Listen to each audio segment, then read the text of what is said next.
Welcome to another episode of Moment of Clarity, your antidote to the cable news, the corporate news, the shove bullshit into your face all day long and tell you it smells like roses news. And in the interest, in the vein, in the path of trying to give you something other than what the cable news is presenting you with, the corporate news, I'm not talking about the convention today. The Democratic convention. Don't worry, I'll talk about it other times and talk about what a shit show it is and how it's just a big tent. Unfortunately, it's a circus tent. But it's such a big tent, we can fit a lot of Republicans into that Democratic Party because guess what? Ain't much difference. So come on in. The sweet tea will taste the same. But, yeah, what I want to talk about is the breaking news, breaking being a day or, not a day or two, let's say a week ago maybe. It was reported that they can now confirm, and this is from Mint Press News, Mint Press, great source, everyone should check it out, that they can confirm now that the U.S. military is active in 22 African nations. 22 African nations. How many, if you ask the average American, how many African countries are we currently active in? Is our U.S. military that we pay for currently active in? What do you think they'd say?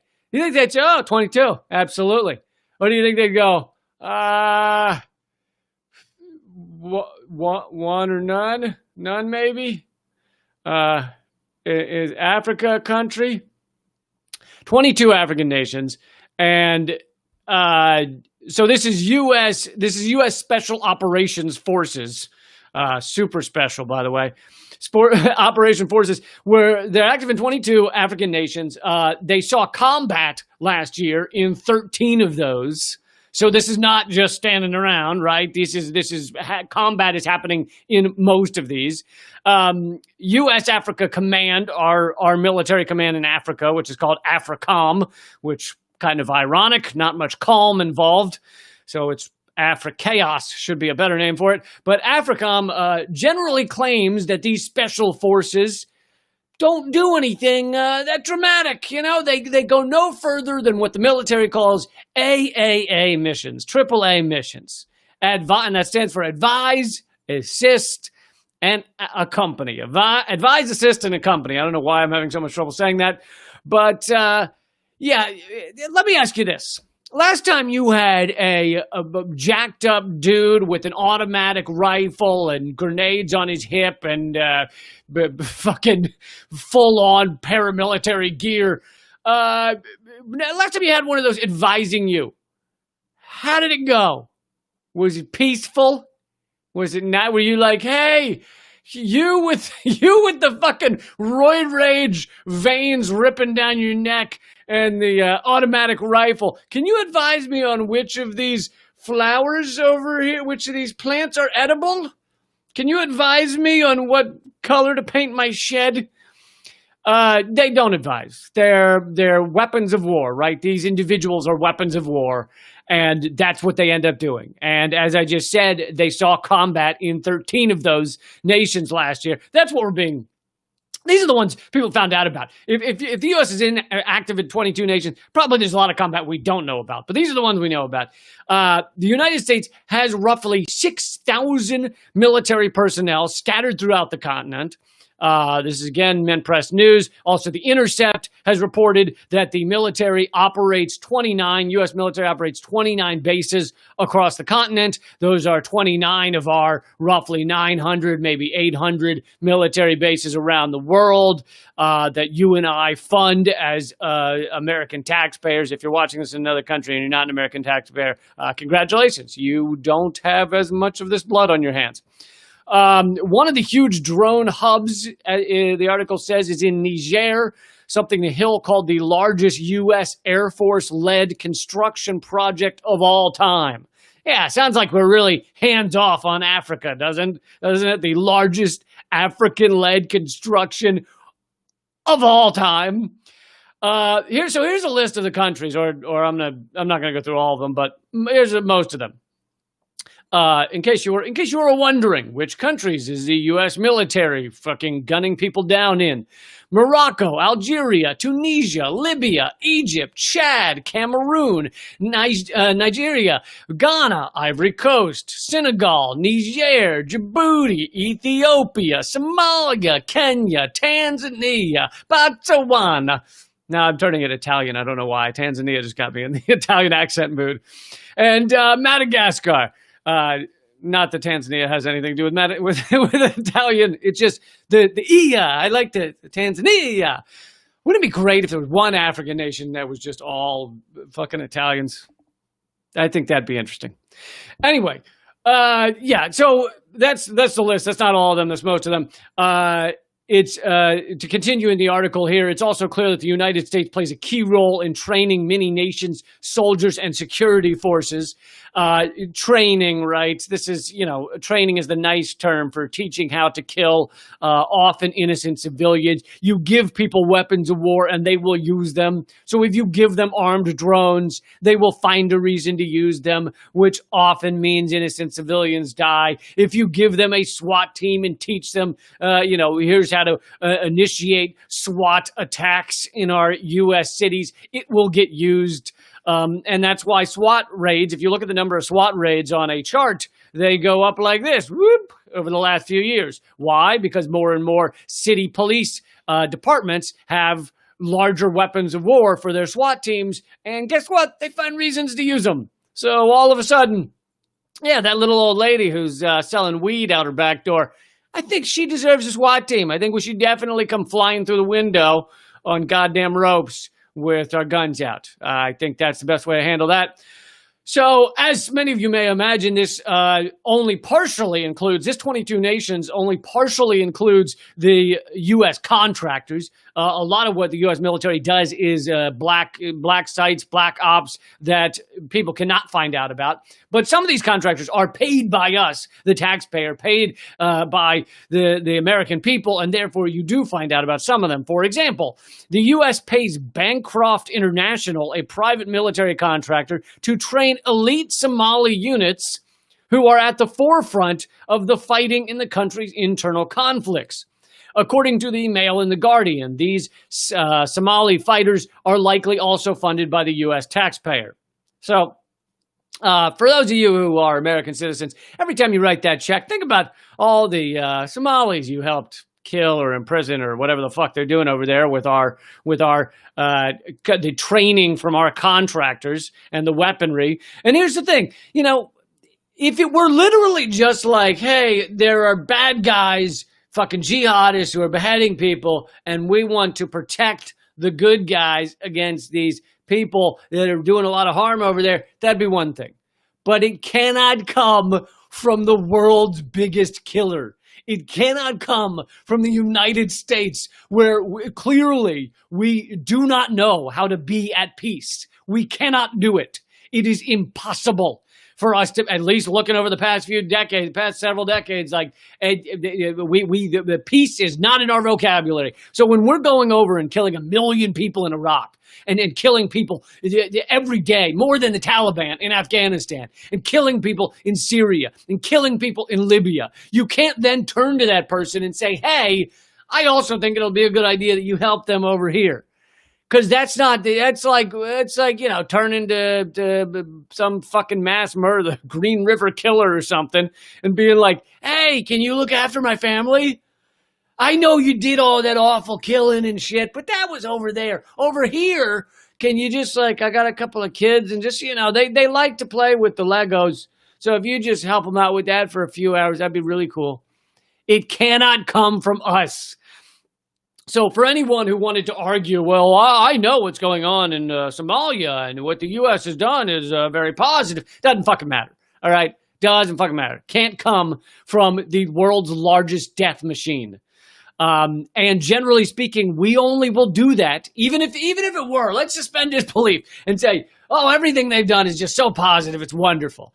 We only do that when we are able to exploit a nation, when we can use it for exploitation, when we can steal their resources or force them into economic deals that benefit us, when we can do it for geopolitical power. We never do it never, never do it, because you know what? These people just need help. Doesn't happen. It all comes down to resources and how we can exploit that area. And as many of you know, Africa has long been the piggy bank that the industrial power of the British Empire, the U.S. Empire, that we have gained our wealth over. It was the piggy bank. And the way we exploit that piggy bank has shifted over the years. Used to be slaves, right? And just straight up stealing the resources. Now there's other things like the IMF and World Bank projects and things like that. There's other ways to exploit African nations, but it continues to be a big, giant vault that America and other Western nations are trying to rob. And one of the best examples is Libya, right? We, along with NATO, just utterly destroyed Libya. It was one of the most developed African nations. One of the most developed, and this is not to say everything Gaddafi did is fucking perfect, all right? You can't, if you email me and I know that Gaddafi did this awful thing, sure, probably, yeah. But the point is, this was an African nation that was one of the most developed in the world, and now is fucking chaos. It is just torn apart war zones with open slave markets. And that is because we decided we needed to stop Gaddafi. And why did we need to stop Gaddafi? Was it because he did this horrible thing or this horrible thing? If there is evidence of shit like that? No. It was largely because he was talking with other African nations about creating a new gold standard in the African nations, creating a new currency that would get them off of the U.S. petrodollar, get them out of our central banking systems, and other ways in which to join African nations together. And doing that would have been a huge geopolitical threat to the U.S. It would have meant we can't keep robbing the piggy bank. It would have meant that we couldn't we keep African nations fully and wholly separated so that they despise each other, or there's wars broken out, or we have puppet governments here and there, so that we can't keep control of them in that way, by divide and conquer, right? So if Libya succeeded in getting African nations to partner together and start growing and become successful and have their own strong militaries, then the U.S. would lose a level of strength and a level of wealth. And what did we do? We went over to NATO and we said, hey, we can't have this shit going down, all right? Let's get some jets up in the air. And we fucking bombed the shit out of them and made sure that Libya turned into a failed state, as we tried desperately to do in Syria as well. That is our system. That's how we play it. Divide and conquer.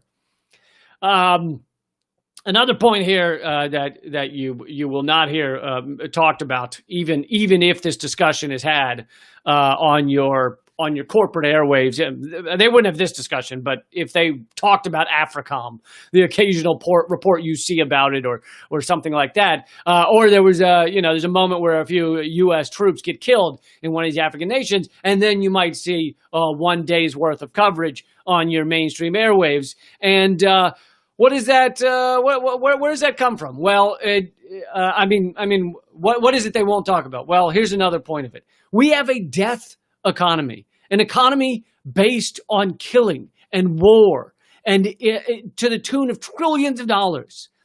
And we could have a life economy. We could have an economy based on life and creating health and creating a higher level of happiness for many people around the world and ending oppression. Instead, we have the reverse. If you look at it, the amount of money made off of war and exploitation and bombing is just insane. And when that is threatened, when that endless war is threatened, the deep state and our government of kleptocrats move in and make sure it continues.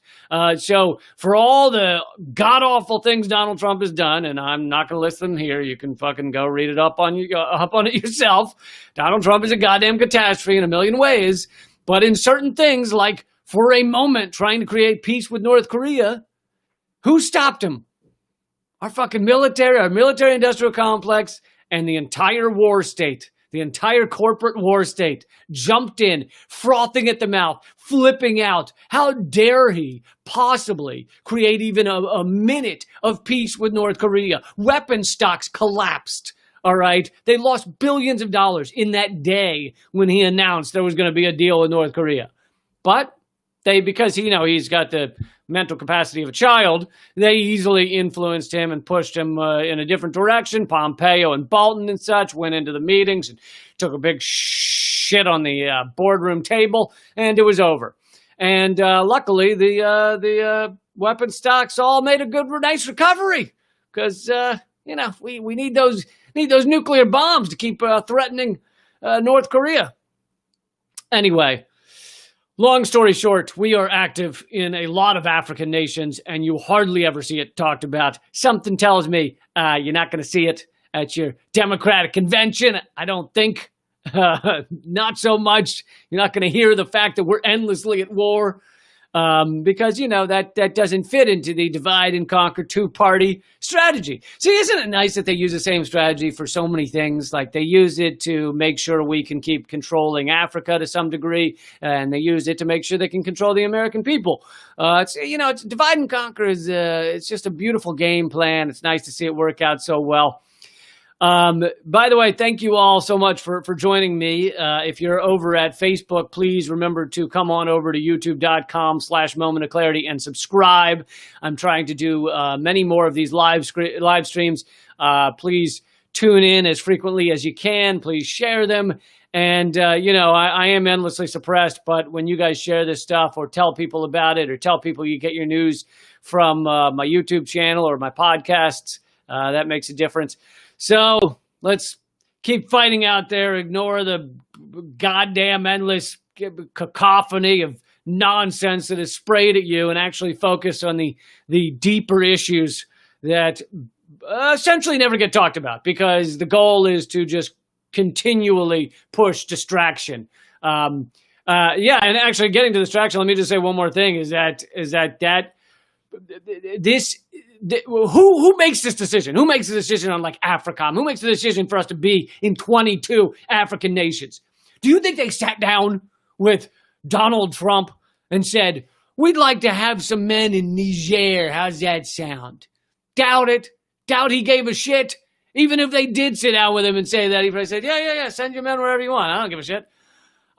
These decisions are not being made by the politicians that we so-called elect.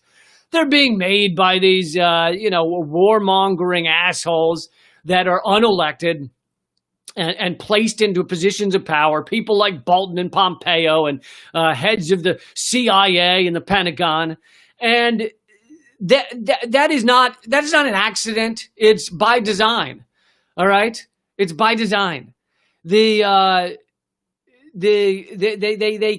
things are decided while we are distracted, while we bicker about who tweeted what and what this little congressperson said and how it was offensive.